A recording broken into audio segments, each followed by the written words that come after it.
오늘 특별히 부활의 아침입니다. 이 아침에 말씀드릴 제목은 나의 주님, 나의 하나님. 여러분, 이 고백이 우리 모두의 가장 아름다운 신앙의 고백이 되기를 소원합니다. 아멘. 누구 한 사람도 변함없이 오늘 주님 앞에 나와서 나의 주님, 나의 하나님, 이것을 마음껏 고백하고 또 그 고백이 우리의 이 심령 깊은 곳에서 막 억누르고 억압했던 그 모든 것들을 깨트리고 그리고 찬송과 기쁨이 되고 확신이 되고 용기가 되는 그런 시간이 되기를 소원합니다. 부활절입니다. 마치 병아리가 계란을 깨트리고 부화한 것처럼 그 생명이, 여러분, 이 닭이 계란을 낳아가지고 알을 낳아서 이걸 품어가지고 나오면 병아리로 생명이 되지만 나오지 못하면 후라이밖에 안 되잖아요. 여러분의 신앙이 후라이가 될 것인지 새로운 생명을 또 계속해서 이어갈 그러한 병아리와 같은 그러한 모습이 될지, 오늘 우리의 이 마음에서부터 우러나오는 고백이 나의 주님, 나의 하나님이라고 하는 것이 여러분 우리의 진정한 믿음의 고백으로 견고하게 서기를 소원합니다. 아멘. 여러분, 기독교가 다른 종교와 가장 구분된 것이 무엇입니까?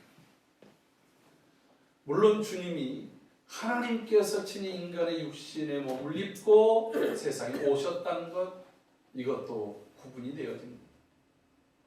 존귀와 영광을 받으셔야 될 하나님이 친히 사람들을 섬겨주시고 인간의 모든 아픔을 함께 공감하시고 그리고 만나는 그들 속에 하나님 나라의 소망과 그리고 모든 질병과 그리고 영적인 눌림에서 자유하게 하신 것도 분명히 다른 점입니다. 그러나 다른 종교와 비교할 수 없이 분명하게 구분된 것은 바로 죄와 사망의 권세를 깨뜨리시고 죽음에서 다시 살아난 바로 이 부활의 사건인 것입니다. 이것이 살아있는 종교냐 죽어있는 종교냐를 구분하는 그러한 것이 되어집니다. 유일신앙을 갖는 종교들이 있습니다. 맨 처음 시작된 종교가 바로 유대교입니다.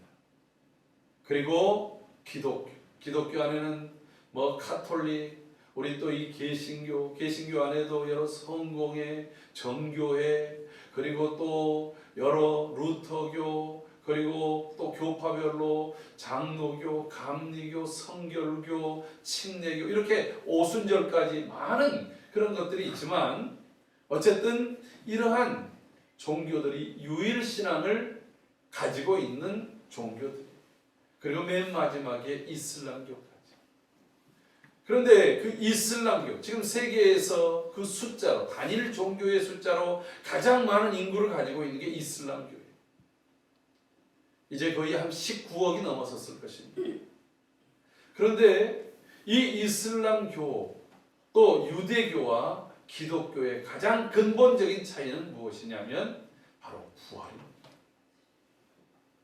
유대인들은 부활하신 주님을 죽이는 그러한 신앙을 가지고 있었습니다. 이슬람교는 십자가에서 달리실 예수, 그들도 예수님을 믿는다고 얘기합니다. 그런데 예수님의 기적, 예수님의 동정녀 탄생, 예수님의 여러 메시지, 다 그것을 자신들도 믿는다고 고백을 합니다. 그런데 이슬람에서 믿지 않는 것은 단 하나입니다. 유대인들이 예수님을 십자가에 못 박으려고 십자가에 올릴 때에 하나님께서 그 십자가에 달린 예수님을 바꿔치게 버리셨다. 그 말이 무슨 말이에요? 예수님은 죽지 않았다는 거예요. 죽지 않았으니 부활이 없다라고 하는 것입니다. 그래서 그들은 부활을 거부합니다. 부활을 통해서 예수 그리스도가 하나님 되심을 거부하는 종교가 이슬람입니다. 여러분, 모든 종교의 차이점은 생명이 있느냐, 생명이 없느냐. 오늘 기독교가 이 부활신앙을 잃어버린다라고 하는 것은 더 이상 기독교가 기독교 되지 못한다라고 하는 것입니다. 그래서 고린도전서 15장에서 사도 바울도 만약에 예수 그리스도의 부활이 거짓이라면 우리는 세상에서 가장 불행한 존재들입니다. 그것을 위해서 목숨을 걸고 복음을 증거하러 다녔던 자신과 복음 전도자들은 가장 불행한 사람들 아니겠습니까? 왜요? 없는 것을 위해서 목숨을 바치는 그러한 사람들이 되니까요. 사랑하는 성도 여러분, 오늘 우리에게 이 부활 신앙이 있다. 예수 그리스도께서 2000년 전 사망의 무덤을 박차고 일어서서 우리에게 부활의 주님으로 나타나신 이 사건은 우리 인생을 바꾸고 역사를 바꾸고 그리고 모든 삶을 전환시키는 계기가 되어졌음을 믿습니다. 나는 부활을 믿습니다. 우리가 매 주일마다 신앙 고백하는 것 중에 무엇입니까? 그는 동정녀 마리아에게서 나시고 본디오 빌라도에게 고난을 받으셔서 십자가에 죽으시고 장사되어진 지 사흘 만에 다시 살아나셨음을 나는 믿습니다. 그분이 다시 하늘로 승천하시고 다시 약속하신 대로 오실 것을 믿습니다 라고 하는 이 신앙의 고백이 그럼 우리가 기계적으로 하는 것이 아니라 이것이 나의 간증이요 나의 확신이 바로 이 신앙 고백 안에 있음을 고백합니다. 여러분, 이 역사적인 부활, 이것이 갑자기 사람이 죽었다가 살아난 이 신비로운 일들이 우연하게 일어났다고 한다면 별 의미가 없겠지. 죽은 사람이 다시 살아난다. 이것은 일상적인 일은 아닙니다. 그래서 이런 것을 기적이라고 말합니다. 근데 이런 기적은 그래도 역사 속에서 이따금씩 일어났습니다. 우리가 잘 아는 대로 엘리야 시대에 엘리야가 한 과부의 아들을 열병으로 죽었던 아이를 살려냈습니다. 엘리사도 자신을 위해서 늘 섬겼던 한 여인의 아들이 또 아이고 머리 하고서 갑작스럽게 죽게 되자 이 아이에게 다가가서 그 아이를 살려냈습니다. 뿐만 아니라 엘리사가 죽어서 무덤에 들어갈 때에 몇몇 사람들이 장사되어졌던 사람들이 다시 살아나서 동네로 들어오는 아주 놀라운 일이 벌어졌습니다. 사람들이 이것을 전설처럼 생각했습니다. 그러나 그 일들에 대한 역사적인 사건들이 이미 주어져서 이따금씩 죽었던 사람도 살아나는구나. 이러한 의식을 갖게 됐습니다. 우리가 예수님의 여러 기적들 중에서 나인성의 한 과부의 아들이 죽었습니다. 여러분, 과부니까 남편이 없다는 얘기. 그에게는 하나 남아있는 유일한 소망이고 그리고 때로는 남편처럼 친구처럼 자신의 모든 삶의 희망과 그 모든 소망이 아들에게 있는데 이 아들이 죽어서 장례를 치르고 있는 이 과부에게는 더 이상 인생에 살 의미도 목적도 가치도 소망도 다 사라져버리고 만 것입니다. 여러분, 이게 인생의 모습 아닐까요? 그곳에 함께 따라가던 모든 사람들이 하염없이 눈물을 흘립니다. 과부의 처지를 보면서 그리고 결국 당할 우리의 인생의 결론을 보면서 눈물을 흘렸을 것입니다. 그런데 그때 주님이 그 장례 행렬을 멈추고 이 청년을 향해서 그의 손을 잡아 일으켜 세웠습니다. 청년아, 일어나라. 마치 잠자던 청년이 그 자리를 털고 일어나는 것처럼 이 죽었던 청년이 지금 장례를 치르고 있던 이 청년이 살아난 것입니다. 사람들이 놀래기도 했고 그리고 이 과부에게는 얼마나 큰 위로가 됐겠습니까? 얼마나 소망이 다시 생겼겠습니까? 죽어버렸던 소망, 모든 것들이 다 무너졌던 그러한 것들이 일어서게 됐습니다. 또 12살 된 소녀, 회당장 야이로의 딸을 주님께서 살려내셨습니다. 이 아이가 금방 죽어서 아직 장례도 치르기 전이었습니다. 사람들이 이제는 죽었으니 숨이 끊어졌으니 더 이상 선생님에게 뭔가를 기대하지 마세요. 선생님 힘들게 하지 마세요. 그렇게 말합니다. 그때 주님이 죽은 것이 아니라 잠자는 것이다 말하니까 이미 사망 선고를 내렸던 사람들이 예수님을 비웃습니다. 예수님께서 이 아이 곁에 가가지고 아람어로 이렇게 말합니다. 달리다고. 사랑하는 딸을 향해서 아버지가 그를 정겹게 깨우기 위해서 아이야 일어나라 이렇게 속삭이듯이 하시던 말씀 달리다고. 아마 죽은 청년을 향해서는 주님이 큰 소리로 말씀하셨을 거예요. 모든 사람들이 다 듣는 곳에서. 그러나 이 아이의 귓전에다가 달리다고. 여러분, 주님의 능력은 소리가 크냐 작으냐에 있는 게 아닙니다.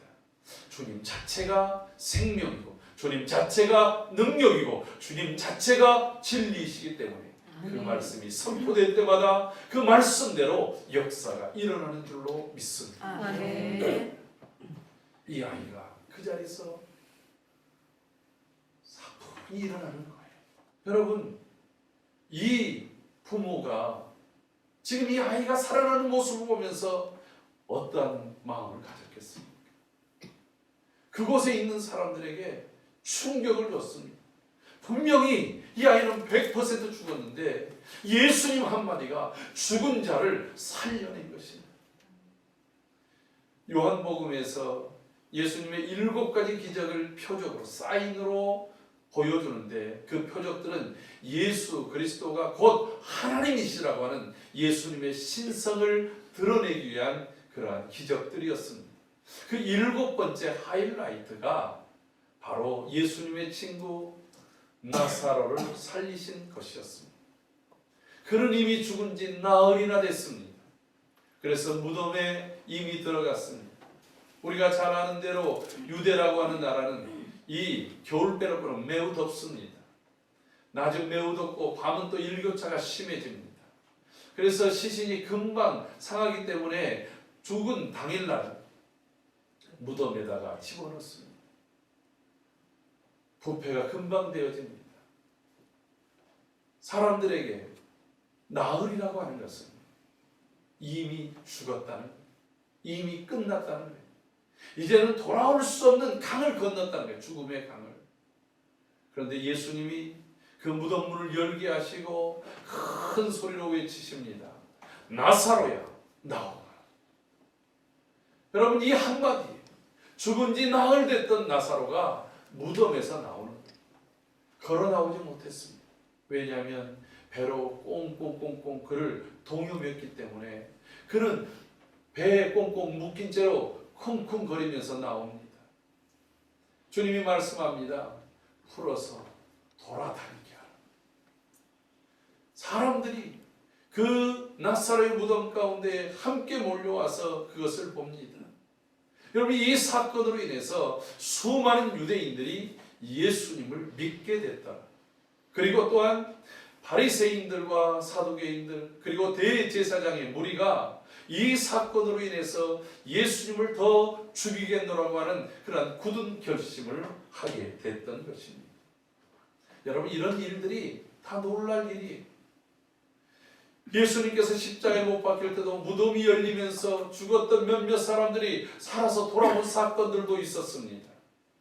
그런데 예수님의 부활과 이들이 다시 살아난 것과 또 근본적인 차이가 있다라고 합니다. 여러분, 지금까지 살아났던 사람들에게는 정말 말 그대로 우연히 일어난 일들이었습니다.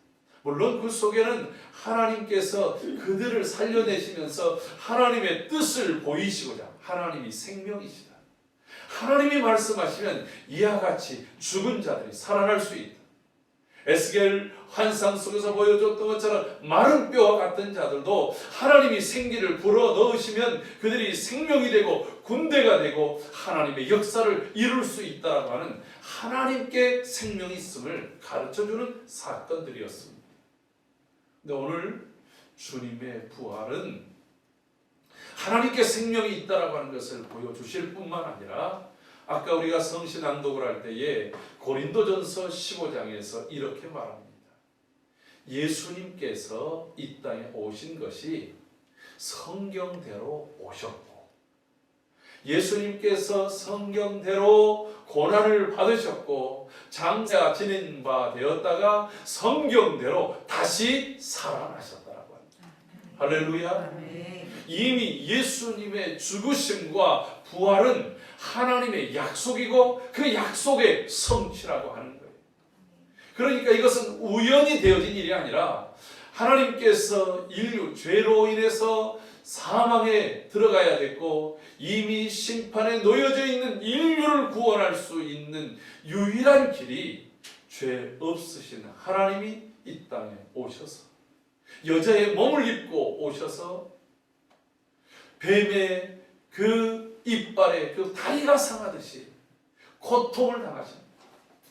예수님께서 요한복음 3장 14절에 말씀 것처럼 모세가 광야에서 뱀을 든 것처럼 인자도 그렇게 들려야 하니 이를 믿는 자마다 멸망치 않고 구원을 얻게 하려 함이라. 여러분, 그 사람을 타락하게 만들었던 그 대표적인 뱀, 그 뱀에 마치 물려서 고통을 당해야 된 것처럼 인자가 고통을 당합니다. 이사야서 53장에서는 그 모습을 마치 도소장으로 끌려가는 양의 모습처럼 그가 상하고 그가 채찍을 맞으심으로 우리에게 나음을 주시고 우리에게 평화를 주셨다. 메시아가 고난을 받고 죽으심을 통해서 우리에게 새롭게 나음과 평화를 주실 것이라고 하는 예언을 하신 것처럼 예수님이 그 고난을 통해서 우리의 모든 죄를 사하시고 그 부활을 통해서 우리를 승리케 하셨음을 선포하셨다라고 하는 것입니다. 사도 베드로는 그리고 이 일들에 대해서 우리가 증인이다. 너희가 십자가에 못 박았던 예수가 하나님께서 그 예수를 다시 살리셨다라고 하는 것을 우리가 바로 증인이라고 고백하고 있습니다. 증인이 무엇입니까? 우리의 목숨을 걸고 내 생명을 바쳐서 내가 보고 듣고 확인한 바를 나는 그대로 말하는 사람이 증인이라고 하는 거예요. 그래서 증인이라는 다른 말은 순교자라고 하는 말이 같이 포함됐어요. 내 목숨을 걸고 나는 이 사실에 대해서 멈출 수 없다. 말하지 않을 수 없다. 그리고 실제적으로 그들은 예수 그리스도의 부활을 증거하다가 어떤 때는 십자가에서 어떤 이들은 목이 잘려서 어떤 이들은 기름에 튀어지고 여러 모습으로 순교를 당하게 되어졌다라고 하는 것입니다. 여러분, 우리가 예수 그리스도가 하나님의 아들이시고 곧 우리의 구원자임을 알게 되는 것이 무엇입니까? 사도 바울은 로마서 1장 2절부터 4절까지 이런 얘기를 합니다. 그는 혈통적으로는 다윗의 후손에서 나셨고, 그래서 유대인들이 다윗의 자손이여라고 하는 말은 곧 우리에게 약속된 메시아여, 우리를 구원하러 오시는 왕이시여 라고 하는 말인 것입니다. 그래서 예수님께서는 유다 한가운데에서 태어나셔야 했던 것입니다. 뿐만 아니라 성결의 영으로는 부활을 통해서 그 모든 것들을 보고 들은 사람들마다 아, 저분이 하나님의 아들이시다 라고 하는 그런 고백을 할 수 있도록 확증시켜 주셨다라고 말씀하고 있습니다. 오늘 이 부활의 아침, 이 고백이, 이 감동이 우리 안에서 우리의 믿음으로, 우리의 고백으로, 우리의 증거로 나타나기를 주의 이름으로 축원합니다. 아멘. 여러분, 이 부활을 믿는 것은 하나님의 은혜입니다. 하나님께서, 주의 성령께서 나로 하여금 믿게 하고 고백하게 하고, 그래서 마음으로 믿어 의에 이르고 입으로 신하여 구원에 이르게 하는 하나님의 은혜가 덧입혀지는 거예요. 여러분, 믿음은 자의적인 것이 아니라는 거예요. 하나님의 선물이니 우리가 우리 자신을 자랑할 것이 없다고 사도 바울은 에베소서 2장에서 말하고 있습니다. 그런데 여러분, 이 고백, 이 믿음이 결코 쉬운 일이 아니었던 것입니다. 혹여라도 이 자리에서 아직 내가 그것을 잘 믿겨지지 않습니다. 정말 그럴까요? 이런 의심과 이런 의구심이 들 때에 오늘 이 본문의 말씀을 통해서 위로와 용기를 얻고 또 동시에 나의 주님, 나의 하나님이라고 하는 그러한 고백에 이르는 저와 여러분들이 되기를 주의 이름으로 축원합니다. 아멘. 예수님이 부활하셨던 날 맨 처음 예수님의 부활을 목격한 사람은 막달라 마리아였습니다. 무덤가에 가서 예수님의 시신에 향유를 뿌려고 갔는데 무덤 문은 열려서 처음에 걱정은 무덤 문을 누가 열어줄까? 이들도 모두 예수님은 이제 완전히 죽었다. 자신들의 눈으로 확인했잖아요. 못에 박히고 창에 찔리고 그리고 죽은 것을 그 로마 병사들이 확인하고 난 다음에야 아리마대 요셉에게 시신을 넘겨서 배로 동여 메고 아리마대가 자신을 위해서 파두었던 그 묘실에다가 담아뒀습니다. 그래서 어디에다가 묻혔는지를 그들의 눈으로 확인했습니다. 그리고 예수님께서 그 전에 했던 내가 죽었다가 다시 살아날 것이다 라고 하는 이 이야기를 대제사장도 알고 있었고 많은 사람들이 들어서 알고 있어요. 제자들은 전혀 믿지 못했지만 대제사장의 무리들은 그 일이 벌어질까봐 그 일이 만약에 발생되어지면 더 큰 혼란이 있을 것이라고 빌라도에게 얘기를 하고 그곳에 335 짝을 지어서 로마 군병들을 거기다가 세워놨어요. 거기에 누가 접근할 수 있겠습니까? 남자들이 접근할 수 있겠습니까? 갔다가는 곧바로 처형당할 수 있습니다. 비무장한 여인들이 그곳에 가면서 그들의 걱정은 누가 우리를 위해서 이 무덤 문을 열어줄 거였습니다. 근데 가는 도중에 엄청난 굉음이 났습니다. 막 땅이 지축이 흔들렸습니다. 그것도 두려웠는데 막상 무덤 문 가까이 갔더니 무덤이 열려 있습니다. 그곳을 지키던 병사들은 사색이 돼서 모두 다 뿔뿔이 흩어져 버립니다. 그리고 무덤 안에 들어갔더니 예수님을 동행했던 베옷은 있는데 예수님의 시신은 보이지 않는다. 그것을 얼른 다시 제자들이 있었던 아마도 마가의 다락방으로 추정되는 곳에 와서 제자들에게 말합니다. 베드로와 요한이 그 이야기를 듣고 급하게 달려와서 무덤을 확인합니다. 요한은 들어가지 않고 바깥에 있었고 베드로는 들어가서 그 무덤을 확인했더니 여인들의 말한 대로 정말로 예수님의 시신이 없는 것입니다. 허탈감에 돌아옵니다. 과연 이게 무슨 일입니까? 어떻게 무덤이 열렸을까? 그 울렸던 그 진축이 흔들렸던 지진의 소리는 과연 무엇인가? 여러분 이런 가운데 막달라 마리아가 그곳에서 슬퍼하며 있을 때 앞에 한 사람이 보이는 거예요. 막달라 마리아가 그가 주님이신지 알아보지 못합니다. 왜요? 너무 슬픔에 쌓여서 눈물에 복받쳐서 앞에 있는 사람이 제대로 보이지 않는 거예요. 우리도 그렇지 않습니까? 너무 뭔가의 슬픔에 빠져 있으면 앞에 무엇이 있는지 제대로 파악하지 못한다.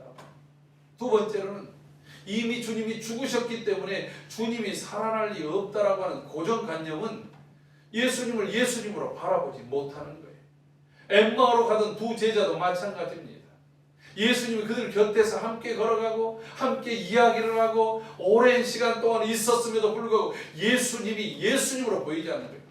거참 비슷하게 생겼다라고 생각했을런지 모릅니다. 그래서 만약 당신이 우리 선생님의 시신을 치웠다면 나에게 돌려주시오. 예수님이 그에게 마리아야 하는 소리로 그의 이름을 부를 때 그의 눈이 띄어지고 그의 귀가 열리고 그의 마음이 환하게 밝혀졌더라고요. 오늘 이 시간 말씀을 들으면서 나의 이름을 부르시는 주님의 그 음성에 마리아야 하듯이 그 이름이 나의 이름으로 불려지면서 내 귀가 열리고 내 눈이 띄고 내 마음이 활짝 환하게 비춰지는 그런 은혜의 자리가 되기를 주의 이름으로 축원합니다. 그때 깨닫고 라오니 라삐어라고 말합니다. 마리아가 이 기쁨과 감격, 너는 얼른 가서 나를 만지지 말고 제자들에게 내가 약속한 대로 부활한 것을 알리라. 여러분, 이 막달라 마리아가 제자들을 향해 가서 외칩니다. 주님이 다시 살아나셨습니다. 그런데 그 이야기를 믿은 사람이 단 한 사람도 없었다는 거예요. 네가 미쳤구나. 네가 주님을 너무 사모해서 헛것을 보았구나. 여러분, 사람들이 다 그래요. 베드로가 옥에 갇혔을 때에도 옥문을 열고 있을 때 로데라고 하는 여자아이가 지금 베드로 선생님이 여기 오셨다고. 네 미쳤니? 두 번째 뭐라고 그래요? 네가 지금 베드로의 천사가 와서 그런 소리를 하는구나. 계속해서 문을 두드리고서 있는 소리를 듣고 비로소 문을 여니까 베드로가 거기 있는. 여러분, 우리의 고정관념 속에 이것은 안 돼, 죽으면 끝이야 라고 생각했던 모든 고정관념을 부활하신 주님 앞에서 내려놓는 시간이 되기를 바랍니다. 하나님이 하십니다. 하나님이 하시면 됩니다. 하나님이 말씀하시면 나는 안 된다, 나는 못한다, 나는 할 수 없다라고 하는 모든 우리의 이성과 논리와 그리고 우리의 모든 경험들이 그것을 초월하는 역사가 일어날 줄로 믿습니다. 아멘. 엠마오로 가던 제자들이 주님을 만나고 돌아와서 주님을 만났다고 외칩니다. 그래도 사람들이 반신반의합니다. 그리고 그날 저녁 제자들이 서로 수군대면서 웅성댔을 거 아니에요. 저는 이때 의문이 들어요. 그래서 이 엠마오로 가던 제자가 글로바라고 하는 제자의 이름이 나오는데 혹시 나다나엘은 아니었을까 하는 이런 생각을 가져요. 왜 그러냐면 나다나엘을 예수님이 맨 처음 만났을 때 저 사람은 참 이스라엘 사람이다. 저 속에는 간사함이 없다. 그때 이 나다나엘이 이렇게 말합니다. 주님, 어떻게 저를 아십니까? 자기 성격, 자기에 대해서 너무나도 정확하게 말씀하시거든요. 그래서 내가 네가 빌립이 무화과 나무 아래서 너를 부를 때 내가 너를 보았노라. 분명히 그 자리에 빌립밖에 없었거든요. 그런데 그것을 보았다고요? 당신은 하나님의 아들이시오 이스라엘의 임금이로소이다. 이렇게 신앙 고백을 해요. 그러니까 그때 예수님이 이렇게 말합니다. 내가 너를 무화과 나무 아래서 보았다고 하는 걸로 믿느냐? 이제 이후로는 더 큰 일을 볼 것이다. 마치 야곱이 저 사닥다리가 하늘로부터 땅으로 내리며 천사가 오르락내리락 하는 것처럼 인자가 영광 속에 들려야 될 것을 볼 것이다 라고 말씀했습니다. 여러분, 나다나엘이라고 하는 사람은 굉장히 성경을 의존해서 성경대로 이것을 따지던 사람이었어요. 그러면 주님이 그 말씀을 하셨다고 한다면 3년 6개월 동안 따라다니면서 주님이 죽으실 때 이때가 주님의 영광을 드러내실 때가 아닌가 라고 하는 기대감을 가져야 되지 않을까요? 근데 어쨌든 엠마오로 가던 제자들이 그 이야기를 할 때도 제자들은 반신반의해 있었다라고 합니다. 근데 그날 저녁 주님 그들이 함께 모여있는 곳에 와서 말씀하십니다. 샬롬, 너희에게 평강이 있을지어다. 부활의 주님이 우리에게 주시는 메시지, 샬롬, 너희에게 평강이 있을지어다. 코로나로 지친 영혼들아, 너희에게 샬롬 평강이 있을지어다. 삶의 고단함에 지친 영혼들아, 샬롬, 너희에게 평강이 있을지어다. 질병과 여러 미래의 불투명함 때문에 두려워하는 자들아, 샬롬, 너희에게 평강이 있을지어다. 오늘 이 평강의 주님이 우리의 마음과 생각을 지켜주시고 그 메시지가 내 삶에 그 어떤 것도 나를 뒤흔들지 못하는 능력의 메시지가 되기를 주의 이름으로 축원합니다. 여러분, 근데 그 자리에 함께하지 못한 제자가 딱 둘이 있었어요. 누구였을까요? 한 사람은 가룟 유다였습니다. 그는 예수님을 십자가에 내어주고 나서 양심의 가책이 생겨서 자신이 받았던 돈을 돌려주고 목을 매달아 죽고 말았습니다. 죽어서 없어졌어요. 두 번째는 도마라는 사람이 그 자리에 없었습니다. 왜 도마는 그 자리에 없었을까? 여러분, 그 누가 탓할 수 없어요. 그러나 어쨌든 있어야 될 자리에 항상 있기를 바랍니다.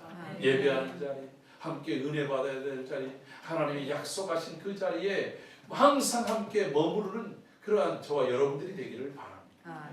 근데 제가 볼 때는 이 도마는 약간 럭비공과 같은 성격이 있어요. 우리가 이제 예수님의 12제자를 이제 곧 또 수요일 날 공부하게 될 텐데, 이 요한복음 11장에 보면 나사로를 살리는 사건을 앞서서 이제 우리가 예루살렘으로 올라가자. 내 친구 나사로가 잠들었다. 그때 이제 그 도마가 이렇게 얘기합니다. 아니 잠들었으면 곧 깨나겠네요. 너무나도 당연한 얘기 아니겠어요? 그러니까 주님께서 그 잠들었단 말은 나사로가 죽었다. 그러니까 또 이 도마가 이렇게 얘기해요. 우리도 함께 예수님과 죽으러 가자. 이렇게 얘기를 합니다. 나는 곧 길이요 진리요 생명이니, 이 얘기를 할 때도 도마는 우리가 주님 내가 이 길을 간다라고 할 때 우리가 주님이 어디로 가시는지 그 길을 잘 모르겠습니다. 이 도마의 이야기들을 보면 보통 다른 제자들이 하지 않았던 그런 말들을 많이 던진다 이거예요. 그 말들이 어떻게 나올 줄을 몰라요. 여러분, 그러한 행동은 또 다른 제자들과 여러 다르게 나타나는 행동들이 있어. 어찌됐든지 간에 그 자리에 도마는 없었습니다. 도마가 바깥에서 들어오자 제자들의 얼굴이 달라졌습니다. 난리가 났습니다. 조금만 빨리 왔다면 도마야, 도마야. 우리가 주님을 만났어. 주님이 살아나셨어. 여러분, 아침까지만 해도 막달라 마리아가 그 얘기를 할 때 네가 미쳤나? 네가 정신을 못 차리는구나. 지금 정신 차려. 우리 어떻게 살아야 될지, 뭘 어떻게 해야 될지 지금 우리 정신을 차려야 돼. 그렇게 모두 얘기하던 제자들이 저녁 되니까 달라졌어요. 특별히 도마가 이것에 대해서 이렇게 얘기합니다. 오늘 본문 다시 한번 보도록 합시다. 25절 말씀 다 같이 한번 읽어볼까요? 시작. 다른 제자들이 그에게 이르되 우리가 주를 보았노라 하니, 도마가 이르되 내가 그의 손에 못자국을 보며 내 손가락을 그 못자국에 넣으며 내 손을 그 옆구리에 넣어보지 않고는 믿지 아니하겠노라 하니라. 여러분, 여기 굉장히 도마의 말 중에 중요한 말이 있어요. 내가 그 못자국을 보고 그 손에다가 넣어보고 허리춤에다가 넣어보지 않고는 어떻게 한다고요? 믿지 아니하겠노라. 난 못 믿겠어. 나 아직 믿음이 안 생겨가 아니라 나는 믿지 않겠다 이거예요. 굉장히 의지적인 사람이에요. 나는 분명하게 확인해보고 경험해보고 테스트해보고. 어떤 물건, 누가 이제 좋은 물건 하나 샀어요. 그 물건 하나 샀는데 너무너무 좋아요. 그러면 보통 저희 같은 사람, 기가 좀 얇은 사람, 그래요? 어떤데요? 그래가지고서 곧바로 입이 살려고 그냥 손에 지갑을 쥐고 있어요. 그런데 또 다른 사람은 다 그렇죠. 진짜 그럴까요? 내가 그거 한번 테스트해보고 그거 확인해보고 그 효과가 그렇게 난 거 아니고서는 나는 안 사요. 나는 못 믿어요. 이런 사람이 있어요. 여러분, 이 둘을 다 탓하지 마세요. 제자들도, 제가 장황하게 얘기했던 것은 제자들도 그 전까지 안 믿었다니까요. 그렇지 않습니까? 우리는 도마하면 의심 많은 제자, 그래가지고 도마를 굉장히 책망했는데 오늘 도마에 대해서 그렇게 생각하지 마세요. 오늘 본문을 시작하면서 요한은 도마에다가 이렇게 말합니다. 24절에 12제자 중에 하나로서 디두모라 불리는 도마, 이렇게 얘기해요. 앞에 디두모라고 하는 말이 있어요. 이게 이제 도마를 이해하는데 굉장히 도움이 돼요. 이 디두모라고 하는 이 아람어가 무슨 말이냐면, 첫째, 쌍둥이라는 말이에요. 그러니까 도마는 쌍둥이 형제가 있었다라고 알 수 있죠. 쌍둥이 도마 오네? 이렇게 이제 맨날 부르는 거예요. 근데 또 이 디두모라고 하는 말 속에서는 의심하는 사람. 그러니까 이거 진짜인지 모든 사람들이 듣고 그냥 믿어주는 사람이 있고, 들은 것에 대해서 그냥 확인해 보는 사람이 있어요. 그래서 도마는 다른 말로 얘기하면 실증주의자, 확증주의자라고 말할 수 있습니다. 여러분, 이런 측면에서 믿음이 없는 것과 믿음에 대해서 의심하는 것, 이것은 차이가 있다고 하는 거예요. 믿음이 없어요. 믿음이 부족하냐. 너희가 어찌 믿음이 부족하냐? 어찌 믿음이 없느냐? 라고 할 때는 믿음을 공급해 줘야 돼요. 그래서 말씀을 들어야 되고, 그리고 그것을 또 그 말씀을 붙잡고 하나님 앞에 기도해야 되고 하는 것입니다.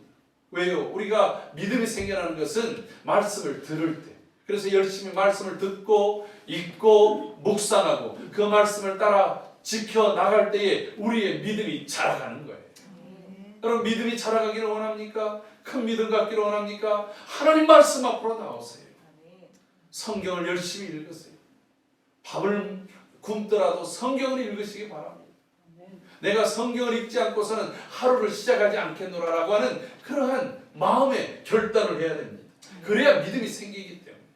하나님의 말씀을 자꾸 반복해서 들으십시오. 성경에 통독해 주는 것을 듣든지 설교를 자꾸 듣든지 하나님의 말씀을 자꾸 들을 때에 우리 안에 믿음이 생겨납니다. 그리고 그것을 눈으로 다시 확인해 보는 것입니다. 하나님의 말씀을 내 눈으로 한자 한자 짚어가면서 읽어가는 거예요. 글씨만 읽어지는 것이 아니라 그 말씀이 살았고 운동력이 있는 말씀으로 내게 들려지게 하소서. 주님이 내게 비춰주시옵소서. 내 안에 성령께서 계시의 정신을 환하게 비춰주셔서 활자로 되어져 있는 말씀이 아니라 이것이 살아 역사하는 운동력 있는 그러한 말씀으로 내 안에 다가서게 하여 주시옵소서. 내가 말씀을 지키고 순종할 때마다 그 말씀이 능력으로 나타나고 그 말씀이 내 삶 속에서 풍성한 열매로 드러나게 하여 주시옵소서. 사랑하는 성도 여러분, 이 부활 이후에 우리의 삶은 이 말씀을 듣고 읽고 지키고 행하면서 그 말씀의 능력이 내 안에서 나의 간증과 나의 열매로 나타나기를 주의 이름으로 축원합니다. 그러나 의심이라고 하는 것은 이거는 관점을 바꾸는 거예요. 내가 왜 믿지 못하는가? 이게 진짜인가? 자꾸 확인하려고 하는 거예요. 오늘 주님께서 이 도마에게 하신 말씀을 들어보십시오. 27절 말씀 다 같이 읽습니다. 시작. 도마에게 이르시되 내 손가락을 이리 내밀어 내 손을 보고 내 손을 내밀어 내 옆구리에 넣어보라. 그리하여 믿음 없는 자가 되지 말고 믿는 자가 되라. 아멘. 여러분, 도마를 위해서 주님이 친히 오셨습니다. 오늘 이 시간 말씀을 통해서 우리에게 친히 임재하신 줄로 믿습니다. 여러분, 그러면서 주님이 말씀하시는 거예요. 네가 한번 그래 만져봐. 내 이 손바닥을 봐라. 내 허리춤을 봐라. 그리고 내 손을 내밀어서 이 못 박혔던 손과 그리고 창에 찔렸던 허리를 넣어보라고 말합니다. 여러분, 과연 도마는 그 못 박혔던 손과 창에 찔렸던 허리에 손을 넣어봤을까요? 오늘 본문의 내용을 보면 넣어보기도 전에 주님 앞에 무릎을 꿇고 이렇게 고백합니다. 우리 28절 도마의 고백이 나의 고백으로 함께 고백해 봅시다. 시작. 도마가 대답하여 이르되 나의 주님이시요 나의 하나님이시니라. 아멘. 여러분, 신약 성경에 예수님에 대해서 여러 신앙 고백이 있습니다. 아까 나다나엘의 고백을 말씀드렸습니다. 베드로도 주님이 너희는 나를 누구라고 하느냐 할 때 주는 그리스도시요 살아계신 하나님의 아들이십니다라고 고백합니다. 백부장도 예수님이 죽어가는 모습을 보면서 그는 진실로 하나님의 아들이로다 그렇게 말합니다. 귀신들도 당신은 하나님의 아들이라고 그렇게 고백했습니다. 그런데 오늘 도마는 이렇게 말합니다. 나의 주님이시오 나의 하나님이시오. 신약 성경 가운데 가장 위대한 신앙의 고백, 최고의 고백은 바로 예수님이 나의 주님, 나의 주인, 나의 인생. 여러분, 이 큐리오스라고 하는 말은 무슨 말이냐면 바로 구약의 여호와시여 라고 하는 말과 같은 거예요. 오 마이 로, 오 마이 갓이라고 이 도마의 고백. 그는 주님이 곧 하나님이시다. 사도 요한이 요한복음에서 말하는 것, 예수 그리스도의 신성을 가장 아름답게 표현한 고백이 도마의 고백이었던 것입니다. 도마의 관점을 바꿔주셨습니다. 내가 경험하지 못했고 내가 확인하지 못하면 안 되는 것이 아니라, 여러분 오늘 이 도마의 문제가 무엇이었느냐? 도마는 이 경험과 확인이, 여러분 우리가 경험과 확인하는 거 대단히 중요한 거예요. 그런데 그 경험과 확인이 자신에게 그 포커스를 맞췄다. 내가 경험해보고 내가 맛을 보고 내가 손을 넣어보고 나에다가 뒀어요. 그럼 내가 하지 않은, 내가 경험하지 않은 그런 모든 것들은 다 믿을 수 없는 것이 되어져 버리고 만다라고 합니다. 근데 오늘 주님이 말씀했던 게 무엇입니까? 엠마오로 가던 제자들에게도 말씀했던 게 무엇입니까? 왜 모세와 선지자들이 구약에서부터 꾸준하게 인자가 고난을 받고 다시 부활할 것을 계속해서 말씀해 줬어요. 주님이 예루살렘에 올라올 때도 말씀했어요. 성만찬을 할 때도 말씀해 주셨어요. 그런데 그 주님이 하셨던 말씀에다가 나의 확인과 그리고 그 근거에 원인점을 두지 않고 내가 경험한 것, 내가 확인해야 될 것에다가 여러분 모든 것들을 기준점을 뒀을 때 우리는 이 의심에서 벗어날 수 없다는 겁니다. 오늘 성경이 우리에게 그것을 확인해 주고 있습니다. 베레아 사람들처럼 성경에서 정말 그러한가를 확인하면서 주님이 약속하신 것을 믿고 의지하며 이 부활의 능력을 경험하는 저와 여러분들이 되기를 주의 이름으로 축원합니다. 아멘. 2000년 전에 주님이 부활하신 그 중, 아니 그 현장 가운데서도 믿지 못했던 일을 2000년 뒤에 살고 있는 우리가 믿는다는 게 쉽습니까? 그런데 우리에게 그 믿음을 가질 수 있는 것은 첫째는 성령께서 우리 안에서 그것을 믿도록 도우시고 역사하시고 인도하시기 때문입니다. 두 번째는 그것을 우리로 하여금 이 하나님의 말씀을 통해서 확인하게 하고, 그리고 또 그것을 고백할 수 있도록 성령의 도우심이 있기 때문에 우리가 이 믿음 가운데 있게 되어졌음을 오늘 선포합니다. 사랑하는 성도 여러분, 예수님의 부활을 본 제자들, 그리고 마지막 순간에서는 500의 형제들이 한 곳에서 예수님의 부활과 승천을 확인했습니다. 그리고 그들의 이후의 삶은 달라졌습니다. 죽음에 대한 두려움에서 사라졌습니다. 시험과 핍박이 온다 할지라도 그들은 자신의 유한한 목숨을 내놓아서라도 영원한 생명을 주신 주님을 포기할 수 없었습니다.